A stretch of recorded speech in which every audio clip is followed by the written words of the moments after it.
Ubisoft has announced the details of Far Cry 5's Season Pass. Now, the upgrade is going to include updated versions of Far Cry 3, as well as 3 bizarre new pieces of downloadable content. Rather than expanding on Far Cry 5's storyline with its first 3 pieces of DLC, Ubisoft is heading in a completely different direction. Dead living zombies will pit players against hordes of undead in a zombie-infested wasteland. Hours of Darkness takes players back in time to Vietnam, where they will do battle against the Viet Cong. And finally, Lost on Mars zips you into a spacesuit and drops you on the Red Planet to fight what else but giant spiders. All 3 experiences stand in stark contrast to Far Cry 5's take on right-wing extremism in rural Montana. As it turns out, the included Far Cry 3 Classic Edition will also be a standalone game sold separately. Those who pre-order the Far Cry 5 Season Pass will get access to it 4 weeks early. The remaster is described as an update to the classic open-world adventure game. The Season Pass for Far Cry 5 is available right now. You know, it's normally asked if you're a Star Trek or Star Wars fan. I've historically been a Trekkie, but really, I love Stargate. That's why I'm so excited that the full-length trailer is here for the upcoming prequel, Stargate Origins. It shows the original film character, Catherine Langford, as she discovers the true nature of the mysterious gate that has now spawned countless hours of film and television. Her professor father, who first discovered the gate, is accosted by a Nazi occultist, so it's up to Catherine and 2 soldiers to journey into the unknown to save him. The 10-episode web series definitely shows its budget limitations, but it does appear to have a lot of heart and effort put into it. It's clear that the people making it care a lot about the franchise. It's kind of amazing how a one-off action movie released almost 25 years ago has inspired such a devoted fan base, and I'm definitely a part of it.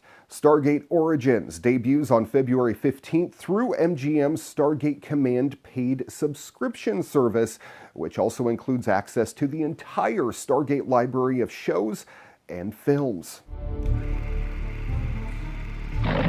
The gateway to history is finally... Excuse me, please, stop. Stop, please stop. What is it, Kat? Still don't know. 10 years of research and you're still not sure?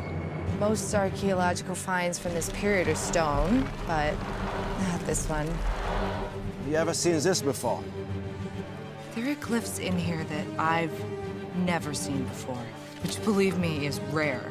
It's time to show you what I have come all this way to do. Father! We need to stop Broka. Go on. Wait!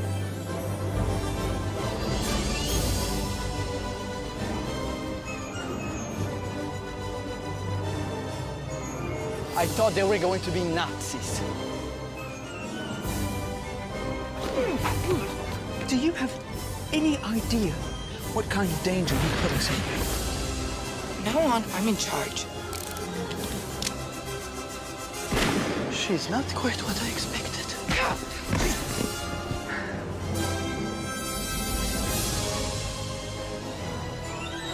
All shall bear witness to his great power no one has ever seen before.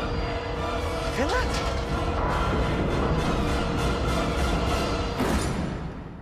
What is going on?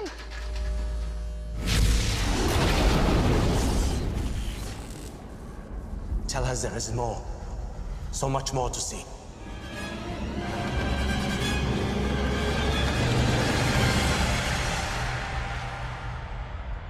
This is your legacy as well.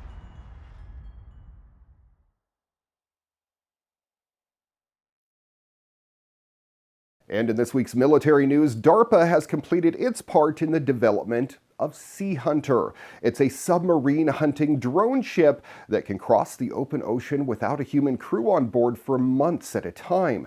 It has officially handed over the ship's development to its project partner, the Office of Naval Research, which has already begun fine-tuning the drone's autonomous features. Now, the Navy has also renamed the drone to Medium Displacement Unmanned Surface Vehicle. I've got a feeling people will stick to calling it Sea Hunter, unless the Navy, that is, can come up with a snappier nickname. A defense contractor started building Sea Hunter in 2014. DARPA then conducted speed tests in April of 2016, christening the 132-foot self-driving ship Sea Hunter within the same month. The drone has the ability to hunt foreign-owned stealthy submarines. China and Russia are known to both have big submarine fleets in U.S. waters, hence the name.